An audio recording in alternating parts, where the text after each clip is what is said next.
The radius of a spherical balloon increases from 7 centimeter to 14 centimeter as air is being pumped into it. Find the ratio of the surface area of the balloon in the two cases.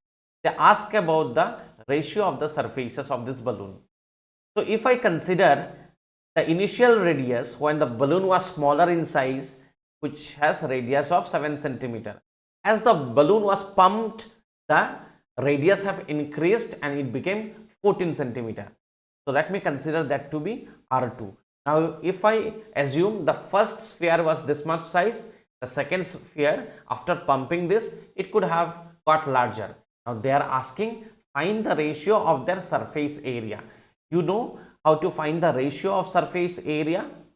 Ratio of surface area is equal to surface area of the first case when the balloon was small divided by surface area of the second balloon, not the second balloon in the sense it is the same balloon but the size have increased, which is equal to 4 pi r1 square divided by 4 pi r2 square. You know the value of r1 and r2, you can substitute here into this and you will get the ratio.